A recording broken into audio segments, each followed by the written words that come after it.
Ranae Hendricks here, Real Estate with a Purpose. And I'm Hannah Lewandowski with Michigan Farm Bureau Insurance, and we're here doing a community connection. And we are here with YWCA Greater Flint. They are eliminating racism and empowering women. Yes. Hi, I'm Theresa Hurley. I am the Director of Development for the YWCA Greater Flint, and I'm really glad to have you here so that I can tell you a little bit about the great things that we do here. We are a safe shelter for domestic violence victims, and right now we have a full house with 32 guests upstairs.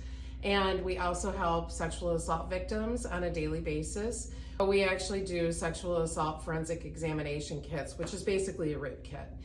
What people don't know is once they're here, we do have a 24/7 nurse who is a specialist. She's called a SANE nurse, which is a sexual assault nurse examiner. So last year alone, we had over 162 people here that showed up at our door or called us and told us that they needed to be examined.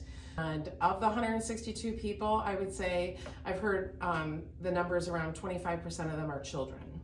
But a victim presents themselves in that case. One of the things that we do, and people don't realize this, myself included, is that everything that they've come in with, the clothing that they're wearing, is all kept as evidence. Part of our process is to also reclothe them. So for children, we give them a teddy bear, a little blanket. Unfortunately, that's the sad part of our job, but it's a reality right here in our community. But what's beautiful about this is that once somebody presents themselves, they're aligned with what we call an advocate. And that advocate works with them from start to finish to help them go through the legal process. Might be a PPO order. It could be just sitting with them during a court proceeding, helping them get out of that situation. And we're here for women, children, and actually men. We've had a few men that have presented themselves here either as victims of sexual abuse or even domestic abuse. They come here, and this is our advocacy space. And so when a client is here, everything is kept completely confidential, and they will meet with one of our advocates, and we have many of them, and they work with them from start to finish. So our goal is to help those people get back on their feet. And so in this case, our safe house, which we're gonna see in a little bit, is full. We will actually take somebody and put them into a hotel room, or in the case that they have some place that they can go to, we will help give them transportation to get there if they're without that as well.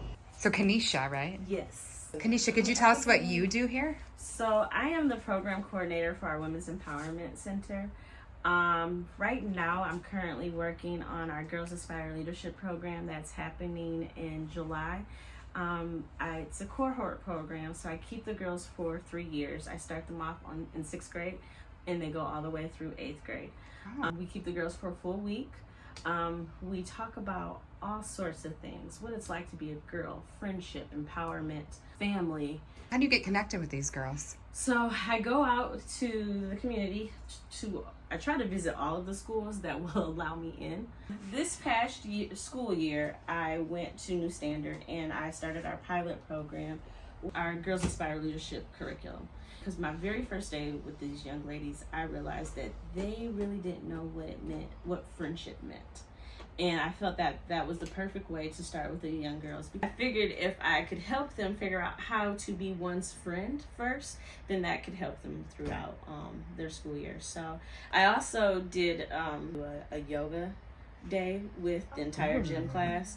Yeah, teaching yoga to 35 students, boys and girls, and they couldn't stop laughing, but it was a good time. Do you want to show us a yoga move? Yeah. What's your favorite yoga move you teach them? I feel like you should get in there. Here, let me film this. You get in there with her. It's my mountain pose, but laying on the ground. Go. She's going to teach us her favorite yoga move that you teach the girls, right? I'm going to invite you to close your eyes. Okay? And let's go ahead and lay back and get comfortable.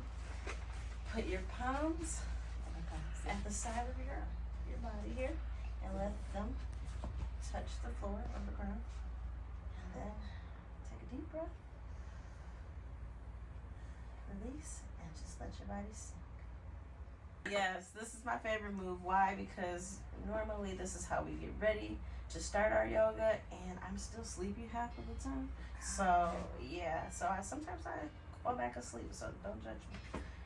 Actually, it felt good. Like I know, It right? really did. I don't do that very often. Right, you just think it just Actually, she doesn't sleep at all. It's something that I've been working with her on. I told her I don't like to sleep. Oh gosh. I said sleeping's a waste of time. Listen, what's the saying? Sleeping is for dreamers. That's funny. This is our Women's Empowerment Center. We just did a massive fundraising effort for it. It's not completely done at this point. So we're gonna have a TV, we're gonna have some couches, and we're gonna make this very homey, but it's gonna be used for classes, support groups, and various other activities. So whatever classes we offer, everything we offer is free, and it's open to whomever would like to come. So this is our general area, kitchen, dining, and then also 2 other living spaces. So that's the kids area. It's a toy area. So they can get out and, get out their yahoos and have some of that experience.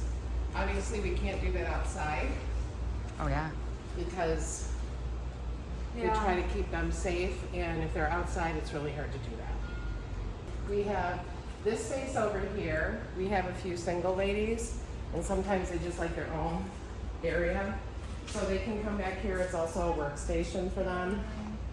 And then that's also communal as far as children. So this is where These are all bedrooms. This is another living space. Many times our guests will come without much. So we do have a large storage area in the basement that's full of items like underwear, clothing, coats in the winter, shoes, facilities right here. And welcome to look at, there is a guest in using the space, but they're not in there. Okay. So you're able this is a to- typical room. Mhm.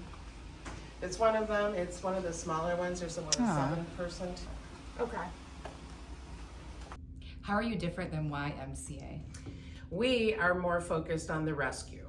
We're rescuing people out of situations that they're in. We're helping young children, young ladies learn confidence and leadership skills and believing in themselves and teaching them what a healthy relationship looks like, because we're also taking the preventative measures so that they're not going to be a victim. We don't want to perpetuate that problem. We want to teach them the healthy alternative. So we intend to plan financial literacy, right? I mean, there's women that are raising children and come out of a bad situation, but they don't know how to budget. They don't know how to take care of themselves. And so we can help them do that. We can help them with real estate and helping them process what that looks like and trying to get them into a better situation, a better home life.